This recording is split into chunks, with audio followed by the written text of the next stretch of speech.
Isa lang yung nagsabi sa akin, kay Jun. Daddy Jun, saan ka ba? Yun. Sabi nakasama kita. Galit ako sa trabaho. Okay. Nag-entertain ako, punta ako dito para sumama sa kanya. Sure ka na taga-Sharjah ka? Oo naman. Hindi ka taga-Sarwa? Hindi. Palong-palong ka. Hindi kasi, No, para positive ka, tol. Positive. hindi tol, bagong taon. Bagong taon. Tutukan, siyempre, may konti ano, mga kita. Okay. Pasko. Kasi dumating ulit yung ito na naman. Oo. Siyempre, tagal ko na hinto. Eh, si Daddy, pinilit ako pinilit, hindi ko alam kung bakit. Mhm. Bibilip siya sa akin, ewan ko lang kung bibilip kayo sa akin dito. Okay. Okay na ba tayo dyan, Dad? Straight ka ba? Straight. Ay, hindi nila mag-issue maya sa gagawin mo. Huwag ka magbabakla, hindi bagay sa'yo. Wala namang ganyan. Okay, palakpakan niyo po our second contestant. To his own composition, here is Kodo. Oh, yan ang kanya pala. Narito po tayo ngayon sa gabi ito sa inyong harapan upang ipakita po ang aking munting talento sa inyo mga kababayan. Palakpakan po muna tayo bago natin simulan. Ito po muna kung gagayahin ang ating nakanang Pangulong Joseph Ejercito Estrada. Wala naman, wala ba rin? At mga kaibigan, kaya naman natin magtulong-tulong basta ay pagsumasama. At talagang pula rin natin ang ating bansang Pilipinas.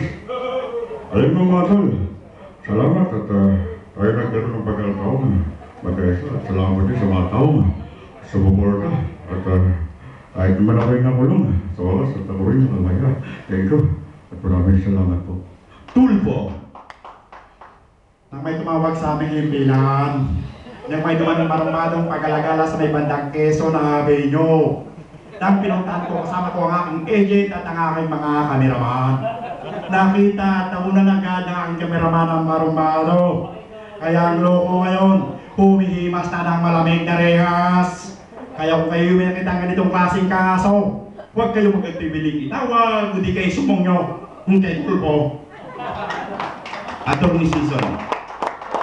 Pag kayo na may mga karanasan na hindi nyo malilimutan, mas may tumawag, pwede kayo magsadya, pwede kayo tumuyok sa inyong bilan sa inyong programang Ikaw at ang Batas. Pag may katuwiran, ipaglaban mo. Pero po isa pa, kilala sa buong mundo. Kaya po gusto kung sino ito, Mike Enriquez. May di man ang nangyari namang kagawang sa mga hindi malaman duman ang namatawran kung sino talagang turay may sana. Kaya kung po kayong malisin yung mga telebitan nila, maya-maya po lamang magbabalik ng kayo 24, eksklusibo. Pero makakaltes pa kayo sa mata ng tao, ngunit sa mata ng Diyos, kaya kayo ay kalaboso. Thank you. At pagkatapos naman po natin gaya-gaya ng gusto, dumako naman po tayo sa kunting sariling komposisyon. Ito po yung pinamagandang ginawa ko. Sino po may mag-tongits? Marunong mag-tongits, madam. Ito po, alalay. At itong aking gagawin awitin para sa inyo, ito po yung gawa po ng inyong lingkod, Mr. Immaculado Odo Lucino. Okay, daming klaseng sugal na alam natin. Mayroong sakit, mayroong pusoy, at mayroong pangweteng. May kasino, madyo, ito'y ilan lang sa atin. Ngunit usong-uso, itong larong tong itong larong tong kay daming tao na adik. Maghapon magdaman, walang tulong, walang kain.